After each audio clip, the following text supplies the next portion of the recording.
Good morning, everybody. My name's Alyssa Cooper, and this is Cooking in Quarantine.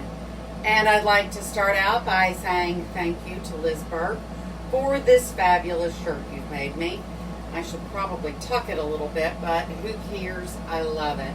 If you can't read backwards, it says very plainly, Jesus didn't ride an elephant. So, we are days. If this isn't the election season, I don't know what is. Tonight is our first presidential debate. I'm sorry if you don't like my references. You should know by now where my beliefs lie.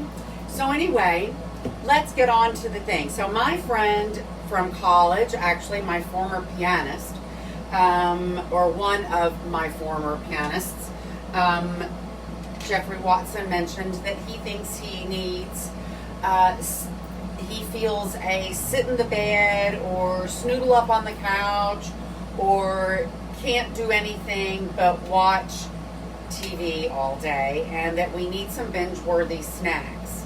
So I am not a snacker. I don't know about you, but if you weren't a twig in the 70s and 80s, you were body shamed beyond belief, and it was years that I couldn't eat in public. So the fact that I have a cooking show after 17 years of bulimia is utterly freaking hilarious. So anyway, but it's also probably why I give so much food away. That said, one of my favorite things that I remember from the 70s is my mom used to make what we called Swedish meatballs. And it was literally a jar of Heinz chili sauce and a jar of grape jelly melted together with meatballs. And so the Heinz chili sauce, I guess they still make it, but it's a specialty item. You'd have to go, gosh, I don't know where to find something like that. But I looked up the ingredients and I thought, we could probably muck this up a little bit. So I'm very upset. I went to my spinning Lazy Susans in my cupboard, and I am out of crunchy garlic and chili oil. If you don't know that product, I've shown it to you before. Here we go.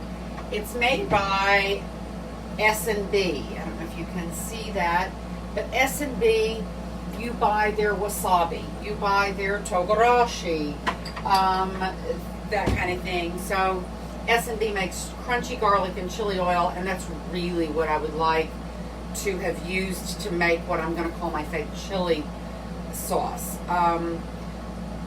Because it's caramelized, it's delicious. It would be a really nice added extra piece to it. But I have a little sambal left, which is a little sweet and chili, and I have chili garlic sauce, which is crazy spicy, right? I have ketchup, because what's basically, did I say before, basically a very garlicky, with peppers, tomato ketchup, and I have a little jar of grape jelly here. But first of all, and first and most importantly, we need to make the meatballs. So, lucky for you, let's see, have I gotten the camera right where you can see me? I like being able to lean against this wall here. So this is, like I said, a take on my mom's recipe. So I already have here a ½ pound of ground beef. I'm just going to pop that in there.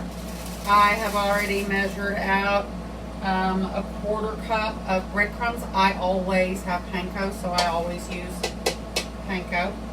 I have here a couple of tablespoons of very finely chopped onion. There we go. Here we go. And let's see, what else do we need for this? It calls for a little milk and egg. So excuse me while I go get the things from the fridge. And maybe move this down ever so slightly so that I don't have to lean against the wall in order for y'all to see me. Okay. So This calls for 1 egg. I'm doing a half a recipe. So sometimes when a recipe calls for an egg, it's kind of hard to half it. So what I'm going to do is I'll make the whole and then with the milk and half it. So an egg and a 1/4 cup of milk. So let's see, I think I can eyeball a 1/4 cup of milk. That seems pretty good. This is something I've been buying, grass milk. I like it very much. I assume that it is less methane-y than the other. And hello to Mr. Jordan. How are you? Welcome. So I'm going to just get this meatballs all ready to roll. But then I think the real important thing is for us to see if my idea of kind of mimicking this sauce from my childhood is going to work or not. So, okay, so I've taken my egg and mixed it with my milk. Might as well go ahead and put my salt in there as well and let that melt up in there. And then this is all the stuff. I've got my pretty ring on, but we'll move on to eventually putting that together, frying up the meatballs. But I'm really excited to see about this sauce. And it's suddenly so hot in here. You have no idea, these lights. I'm going to have to get more fans in here. Can you imagine when the winter comes and this steam pipe? The main source of heat in my apartment is this steam pipe that runs right through here. I don't know what I did back in the winter time before. Maybe I wore fewer clothes. Oh, I kept the windows open. There we go. I had 18-degree wet wind coming through the windows. I look forward to that. I'm tired of it being damp here in New York. So we can throw those meatballs together, put them into little cocktail size, because then we're gonna let them sit in this delicious stuff that we're about to make. So I need to first kind of mock up what I think I remember chili tasting like.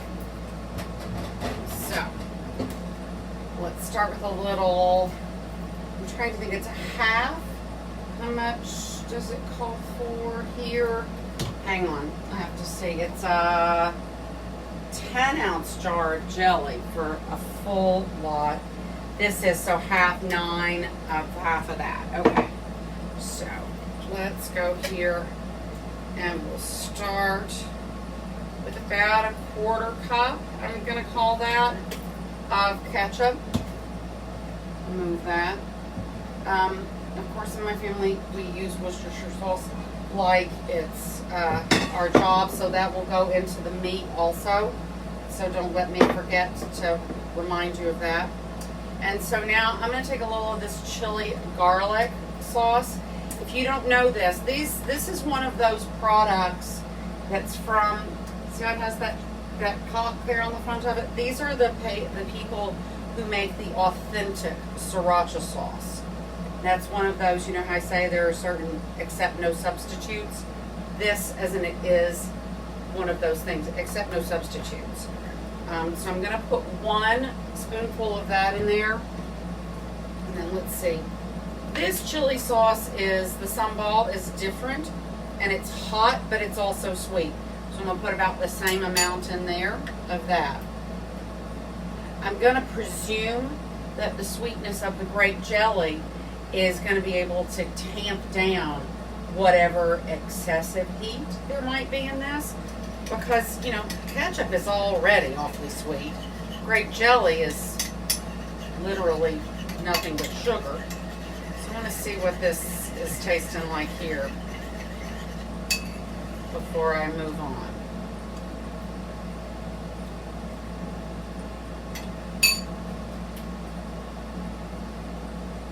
Still tastes like ketchup. Too much to me. So we're going to double that. More sambal. Now put sambal. Oh, now it does have a really slow to develop all the way to the front of the mouth heat. That's delicious. So that's probably from here. And well, just don't get too much more because I think it doesn't need very much more because that heat really does come on and develops pretty, it's still there, it's really intense. And the only other thing I think that we can probably use is a good clove of garlic here. And I'm gonna just grate that right in there in just a second when I go and get my favorite tool, the microplane. Any day you can microplane is a good day, I say. So as you might know, last Thursday was my 100th episode, and I made my favorite meal. You know, it looks like this clove of garlic wants to split pretty much down the middle, and I've been listening to the universe talk to me a lot lately, so I'm going to go with that. It seems like that'll be exactly the right amount for this. So it was with my 100th, I made my favorite meal, and I used Anthony Bourdain's recipe for tartare. My French fries were good, but not great.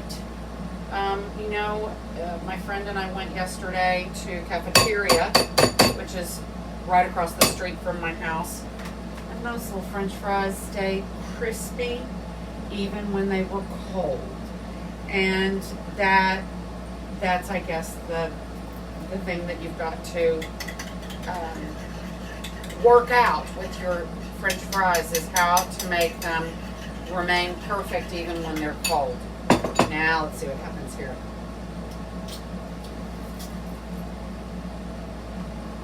Oh, this might be Alyssa's new favorite sauce. I might have to bottle this stuff. That is good, good, good. The burn is slow. Yum. All right, so we're gonna eventually heat this up with equal parts of grape jelly. Again, that's the recipe right here. Grape jelly and chili sauce. Add meatballs to it and simmer, right? It's like a simmer sauce for meatballs. So, I don't know. Let's see. What time is it? Does anybody know? How long have we been here? Do you guys want to sit around and watch me? Well, we've only just gotten started. I'm moving like the wind today. So, see, that's what happens when you're prepared and clean. I don't know. I think there's something to be said for all this. So I'm going to move this forward, and I guess the next thing to do, you know what I need? If there's, I try not to be a person who wants stuff. You know, I live in a very small apartment. I figure eating well and living in a beautiful surrounding in a world capital, doing a job that I love, that's enough. I shouldn't wish for more. But I really would like to have one of those Simon Pierce. If you don't know Simon Pierce makes a little ring holder that I really would love to have, so that when I take my ring off in the kitchen, I never run the risk of it going AWOL. But this is a gotta take your rings off, boys and girls, because nobody wants egg and meat in their rings. Especially now that you can't just run to the jeweler willy-nilly and have them cleaned. Although that reminds me, back years ago when I worked in the Diamond District, a young lady came in one day and sat down across from me, and I can't remember exactly what it was she wanted done with her diamond. But I said, wow, your husband really is crazy about you. And she said, well, I feel, whatever a girl would say. And I said, a blue diamond? And she said, my diamond's not blue.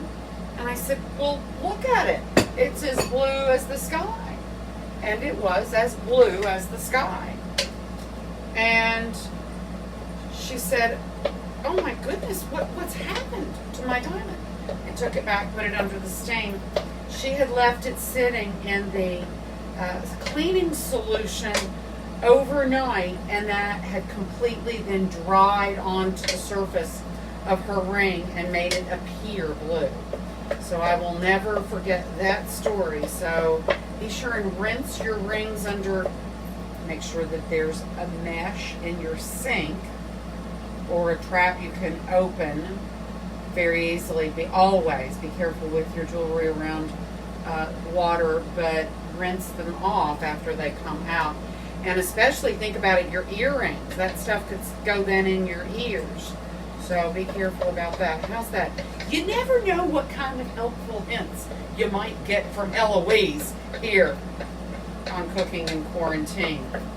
So anyway, I have incorporated that, and it's funny, I hardly use my hands at all. And here's my little pile of meat. Let's take my pretty little green bowl and put it over here in the sink. And who's here today? Hello, Denise. Hello, Christy. How are you? And Ron. And so, Christy, I hope you are staying safe and down there in Crazyland, Florida. As I like to say, your governor doesn't seem to have much of a heart, and he looks dumb, too. So that's a terrible, mean and stupid is a real bad combination in a man. So let me get that little thing back, and I think I'm going to just divide this with the sharp edge of this blade here. And this isn't really a blade, but it is a nice edge on my thing. And look, it's almost like a perfect little meatloaf. So here we go. I'm just going to cut them so that I'm kind of starting out with them all kind of similarly sized, so they won't be wildly one bigger than the other, but that is exactly what I do, because you guys know I am just winging it, boys and girls, here every day. But like I said, I'm going to try to turn over a new leaf and not go on wild quail's eggs quests in the morning time, and I'm going to try to be up and dressed and ready and clear-headed every day. And the way I look at it is summer's over, and so we're going to go back to a school schedule, and I'm going to be more prepared and try to be a little more on the ball, boys and girls, so that it's more fun for you to see what we have going here today. So it looks like, now you could certainly make these meatballs half the size, frankly. As a matter of fact, let's see what they look like half the size. So if you really wanted to, and you wanted to make them binge-worthy little bites, you could make them this big, or you could make them this big. Can you see? I think it's all the same color. But anyway, so there's big ones, little ones. You could do whichever. If this is as delicious as I remember it being, it might go back on my holiday party list. I don't know if all of you out there follow New York news, but there are an alarming number of hot spots that have popped up around town. I never put the Worcestershire sauce, even though it was sitting right here next to me. Watch what I'll do, though. I'll fix that. There are threats to shut New York back down. Well, we can't do that because they're starting to build permanent structures so we can dine outside forever. So, boys and girls, be smart out there. Be careful out there. We can't go back to where we were before. As I said to my friend, I think I've been to exactly 11 places around my neighborhood. The grocery stores, the liquor stores, the drugstore, and Marshall's. Because do you know how hard it is? My friend Ramona, who helps me with this show, she says I have to wear different clothes every day. It's really hard to have different clothes every day. So, but we are about to change seasons, so I'll change closets soon. Who knows what I'll whip out. So I'm looking here at all of these large size meatballs now that I made the smaller ones, and I'm gonna cut all these in half and make smaller meatballs. I like the idea of really having not a small kind of cocktail size. I like that idea, so that they're pop them in your mouth, right? Little, kind of more like the size of what are those crunchy Cheeto balls, right? Something like that. An Utz ball, is that who makes them? See, again, I don't even know how to talk the talk because I'm not a snacker, right? And but here we go. Get these all rolled back up real nice. And now I've got 4, 5. I've got quite a few of these little guys. 6. And here we go. So maybe what I'll do is hold these because my neighbor, Tom, who has been in my COVID bubble since the very beginning, he and I will be watching the, mayhem tonight. I think we're going to put bets down on it, who hits who first. So anyway, I'll have these all prepared now. And we'll have them like, that one's too big, and we'll have them for hors d'oeuvres at our debate watching. I think that's great. I'm thrilled. And since I forgot to put the Worcestershire sauce in it, I'm going to just give them a little light misting of it. And then they can soak that up in the next little bit before I actually take to browning them. Let's see, how am I going to serve it? I'm going to need something, perfect plan. I think I'll use my stout bowls. I have the little green stout bowls, which can get very, very hot. So if we need to warm it back up, because I'm afraid that the pectin in the grape jelly could make this kind of get gelatinous again. As always, I'm going to, or at least I'm going to try to promise. For some reason, I couldn't ever get my 100th meal to post to Instagram, so I had to post it to Facebook. But as always, everything is going to be available on YouTube very soon as I clean my hands enough to be able to do that. So I'm going to move these little meatballs. I'm going to give a little bit, that wasn't very smart with my big old nasty meatball-y hand. So let's wipe that off. Here we go, that's better. And give myself just a really light coating of Worcestershire sauce on the pan, on this little plate. And then we'll just put all of these meatballs right there. And they can all get a little of that umami deliciousness. And I can roll them around. There we go. Yeah, there we go. Yeah, there we go. Here we go. Here we go, here we go. So there we go. Now they're going to soak up that umami. I'm sure that there's enough panko that those will dry up pretty fast. And bang. So oil in my cast iron pan. I'll cook them until they're nice and brown and crispy and caramelized on the outside. I'll set them aside on paper or on a mesh so that they can drain off completely. And then we'll see. I want to test out the stuff. I think I've got just enough time to test out the stuff, but I have to get back here where the soap is because this is too dirty a hand to just rinse. Here we go. There we go. Clean hands. Excellent. So I need a tiny little pan. This is probably the single, hello Jules. This is probably the single most used item in my kitchen because I heat up milk every morning for my coffee. I spent a little too much time in New Orleans and learned to like the hot milk with coffee thing. And so I put, and so I know exactly how much, boom, cup, boom, bada bang. So that's my thing. So let's see what happens when we do equal portions of grape jelly and this concoction that I have made up.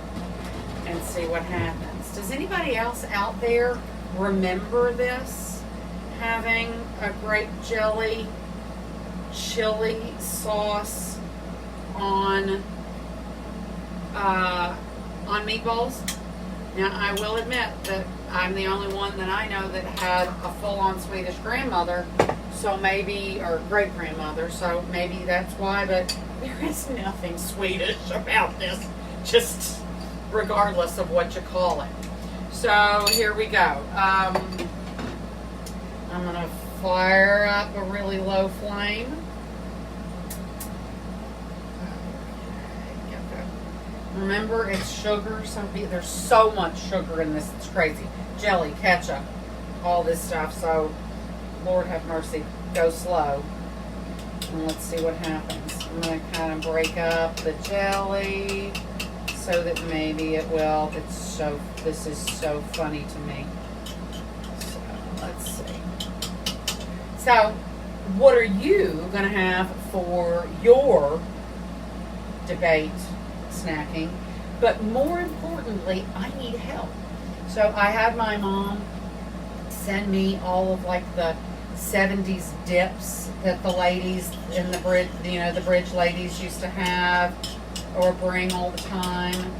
I do have a few things on. I never make sweets, but my friend Mario, who I'll talk about more at length when I make his famous Mexican chocolate cake, I'll look forward to that. So I did get up this morning, did a lot of planning, and got a lot of things ready.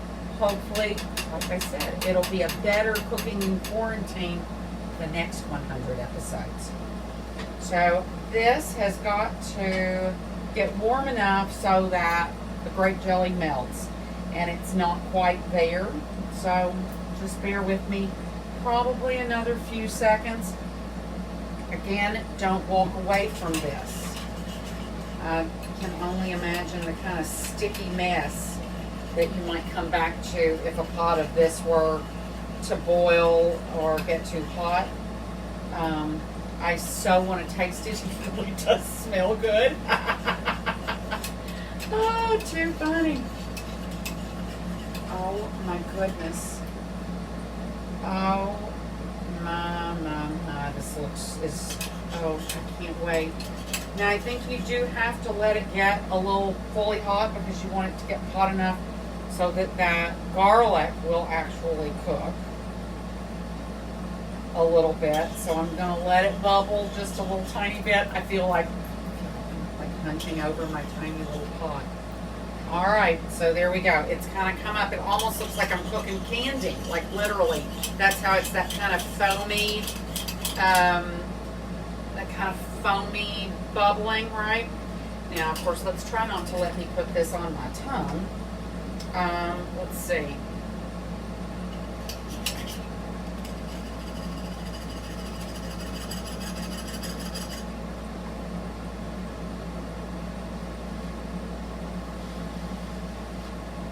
Here goes. It's still a little hot.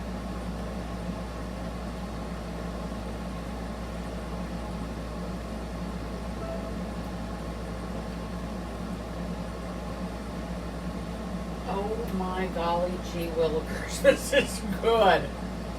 It's probably a heck of a lot spicier than what we had back when we were children, but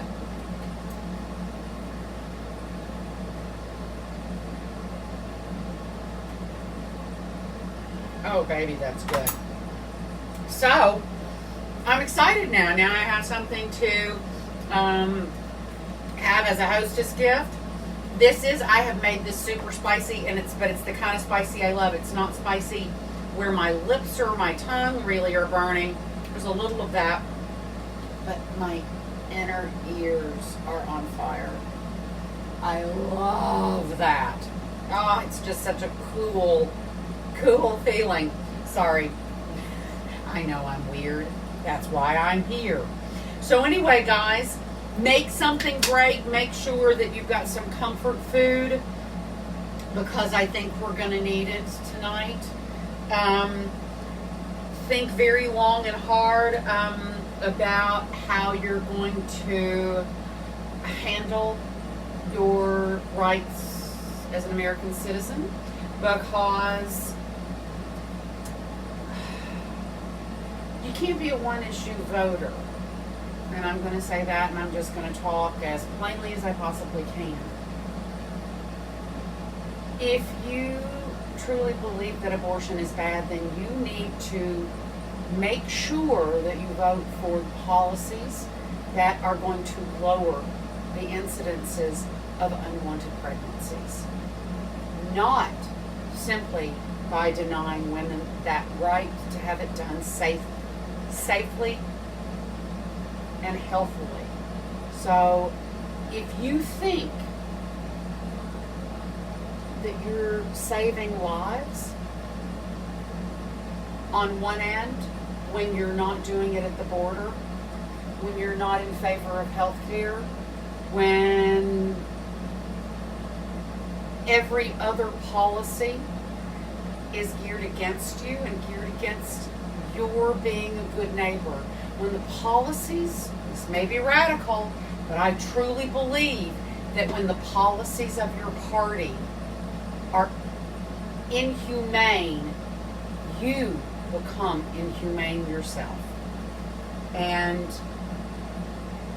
the one thing I want to always be able to do, all the way to the death camps, my friend, is to be able to look at myself in the mirror and to know that I have an answer for anything that I might find posited to me in the next life.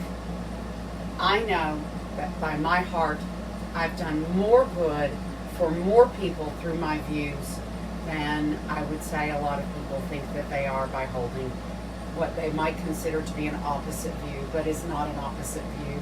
It's literally just made to whip you up into a frenzy. So anyway, I love you all as always. I feel very fortunate to have somebody who's willing to pop by and say hi to me every day. And I'm probably going to bother you, maybe by email, maybe by direct message, but after the 100th episode, it's now time for me to get really serious about YouTube subscribers. So if I'm going to be able to do another 100 of these, I need subscribers. So subscribe yourself, your kids, your grandparents, I don't care. Everybody with an email address, subscribe them. Make some up. I don't even care. Watch an hour of my show. Just hit play. Watch an old one. I love you guys so much. So I am going to do a little something for myself. I'm so excited. Finally, there is a Pilates studio that is open in the hood, and I'm going to go meet myself, book myself a class, and I'm going to get on that machine, and I'm going to stretch every joint in my body to the extreme, and I'm going to sleep then tonight like a baby. That might not be true. I might not sleep at all tonight, but in the next day or two, I will sleep like a baby. So you guys, I love you all. Thank you again for coming. Do something good. Make something good for your debate pals. Do something healthy for yourself. If you want to cry, remember, it takes more muscles in your face to frown than it does to smile. So exercise, pulling those cherries up. It literally releases endorphins and makes you feel better. So, if you're with somebody I love, give them a hug for me. Ciao, guys. Happy debating. Oh, hello, AJ. Besito to everybody.